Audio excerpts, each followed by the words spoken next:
कोई तुमसे कहे कि शंकर जी को रिझाने के लिए ये सामान लाना पड़ेगा, बिल्कुल नहीं। शिवरात्रि आ रही है 15 फरवरी को, महाशिवरात्रि है।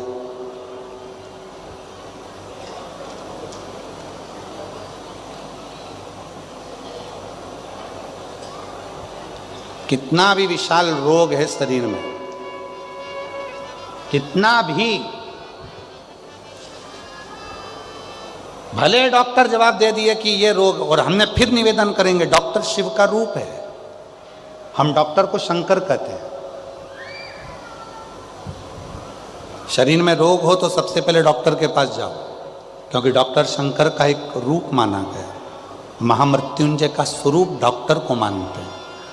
तो जांच का बोले जांच कराओ, दवाइयाँ का बोले दवाइयाँ खाओ, फिर भी अगर दवाई ना लगे तो महाशिवरात्रि जो 15 फरवरी को आ रही है, एक बेर, बेर को क्या बोलते तुम्हारे डबरा में, बेर बोर क्या बोलते, जम के तो बोलो, वो खाने वाला बेर बोलते ना। एक बेर शिवजी के शिवलिंग पर 2 सेकंड के लिए उसको शिवलिंग पर चढ़ा दीजिए, पंचाक्षर मंत्र का जाप करिए नमः शिवाय, या षडाक्षर मंत्र का जाप करिए ओम नमः शिवाय, या श्री शिवाय नमस्तुभ्यम का जाप करिए।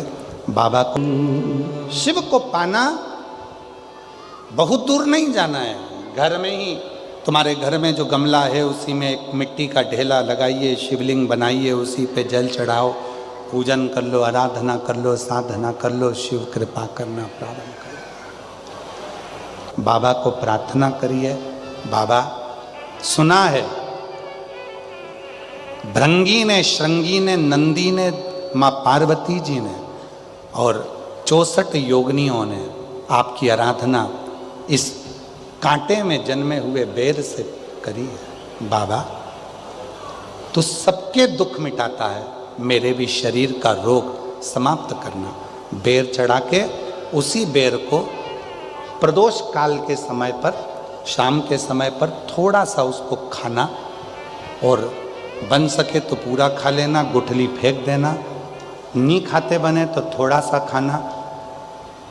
15 दिन 20 दिन बाद वापिस डॉक्टर से कहकर जांच करवाना, जो रोग था धीरे धीरे समाप्ति की ओर आना प्रारंभ होगा। एक बेर में वो बल होता है, एक बेर में वो फल होता है, वो बल होता है कि महाशिवरात्रि के दिन उस बेर की इतनी महत्वता हो जाती है, इतनी महत्व। पार्थिव शिवलिंग का पूजन कलियुग में सुख प्रदान करता है, सुख।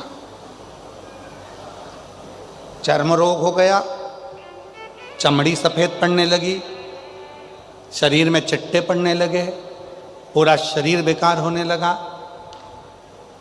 या परिवार में कहीं ना कहीं किसी ना किसी रूप में कोई आपका धन लेकर चले गए, धन नहीं दे रहा, बहुत प्रयास कर लिया, खा गया, कहीं चले गया, नहीं दे रहा। गेहूं की एक बाली भगवान देव अधिदेव महादेव को महाशिवरात्रि के दिन समर्पित करिए। उसी बाली को अगर धन लेकर कोई व्यक्ति, बाली का एक नियम है, बाली देखिए आप लोगों ने गेहूं की बाली का नियम है, कपड़े में अगर उसको डाला जाता है तो वो बाली उल्टी चलती है, ऊपर की ओर चढ़ती है। उसी तरह जो शिवजी पे बाली चढ़ाई जाती है, उसी बाली को लेकर घर के मेन दरवाजे पर, मुख्य दरवाजे पर, अंदर जहां हम प्रवेश करते हैं उस पर कहीं पर भी उसको रख दीजिए। वो कैसा भी धन तुम्हारा कोई लेकर चले गया हो, उसके बाप को भी लाकर वापस देना पड़ता है, वो धन लाकर वापस देता ही है। उसका पिता भी लाएगा, कैसे भी लाएगा, पर वो धन को लाकर देगा, कैसे भी लाए, उसको बेचे नहीं, उसके अंदर, उसके भीतर से उसको बहुत बहुत बहुत तकलीफ होती है, उसको लाना पड़ता है। वो बाली वापिस खींच कर ले आता, उसके पिता को भी लाकर देना। गए हुई संपदा, वैभव, धन, महाराज एक बाली शिव को समर्पित करी जाती है। हम तो यहाँ तक कहेंगे मेरी जीजियों से, अगर तुम्हारे घर में वंश नहीं बढ़ रहा, संतान नहीं है, औलाद नहीं है, 20-20, 25-25 साल हो गए, 23 साल 30 साल भी अगर हो गए हैं तो प्रत्येक महीने शिवरात्रि आती है, हर महीने की शिवरात्रि पर गेहूं का एक दाना शिव को समर्पित कर कर प्रदोष काल में उस दाने को लेकर आओ और रात्रि को सोने से पहले उस दाने को खाना प्रारंभ करो। मेरा बाबा चाहेगा तो तुम्हारी गोदी में संतान जरूर देगा, वंश शिव की उदाहरण। शंकर की कृपा, शिव की उदारता, शंकर की भक्ति, अविरल भक्ति हमें सुख देती है, आनंद देती। एक पार्थिव शिवलिंग का निर्माण, हम सतयुग में नहीं है, हम सतयुग में नहीं है कि हमें हीरे के शिवलिंग बनाना पड़े, माणिक शिवलिंग बनाना पड़े, रतन के शिवलिंग बनाना पड़े, ना हम त्रेता में कि हमें सोने के और चांदी के शिवलिंग बनाना पड़े, ना हम द्वापर में हैं कि हम पारत का शिवलिंग बनाए। हम तो कलयुग में हैं और कलयुग में भोलेनाथ जी की भक्ति का सबसे सुंदर तरीका है पार्थिव शिवलिंग का पूजन करो। यदि पार्थिव नहीं भी बना सकते तो एक लोटा जल लेकर शिव जी के मंदिर में जाकर बाबा देवाधिदेव महादेव को जल चढ़ाना प्रारंभ करो। मेरा देवाधिदेव महादेव सुख प्रदान करना प्रारंभ कर देता है। एक लोटा जल सारी समस्या का एक लोटा वो सुख दे।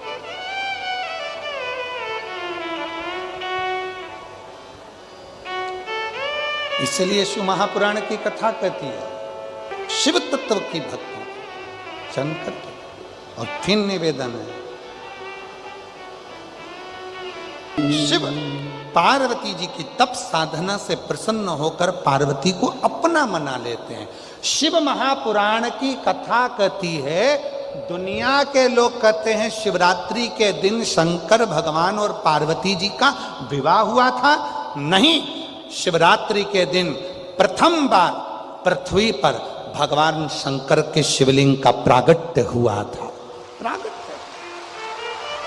तो फिर शिव पार्वती के विवाह का प्रसंग कैसे जुड़ गया? शिव महापुराण की कथा कहती है सती शिवरात्रि के दिन शंकर को प्राप्त करी थी।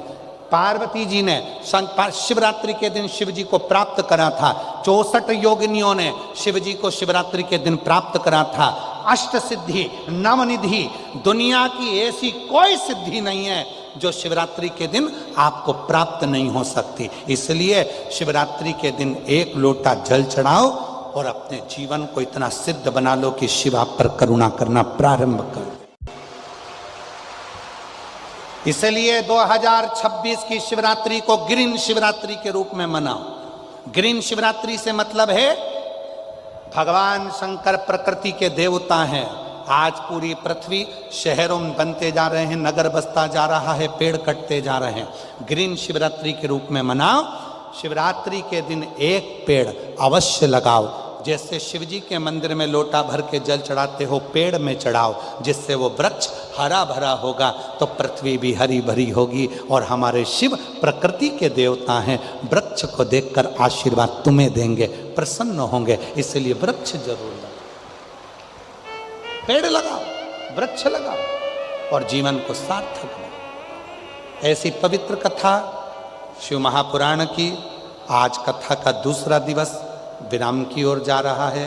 14 फरवरी से 20 फरवरी तक सीहोर में कुबरेश्वर धाम पर रुद्राक्ष महोत्सव, 1 बजे से 4 बजे तक कथा। सुबह बाबा की रुद्राक्ष महोत्सव की अभिषेक आरती, शाम को बाबा की श्रृंगार आरती, सब दर्शन अपन करेंगे। हमारा निवेदन है सीहोर के आसपास के भी जितने शिव भक्त हैं, काला पीपल, सुजालपुर, साजापुर, इछावर आदि कादिक, इंदौर, भोपाल, सबसे निवेदन है शिव की भक्ति करो, पर ध्यान रखना अपने साथ कोई बुजुर्ग है, वृद्ध है, बूढ़ा है, बीमार है, उसको लेकर ना, बच्चे छोटे हैं ना, घर से कथा का लाभ लें और अपने जीवन को सार्थक। बाबा ने हाथ पकड़कर आपको खींचकर कुबरेश्वर धाम बुलाया तो प्रेम से बैठकर कथा का लाभ। और यहाँ पर भी निवेदन है, आज भीड़ बहुत ज़्यादा है, पंडालों में जगह नहीं है, पूरा भरा पड़ा है। हम कहेंगे चैनल वालों से जरा दिखाओ कि कैसे लोग इधर साइड में देखो जरा, कहाँ भरे पड़े हुए हैं, कोई पेड़ों पे, कहीं कहीं कहीं कहीं।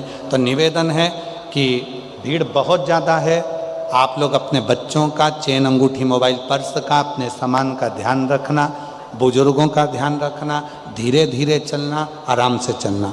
आरती का क्रम प्रारंभ होगा।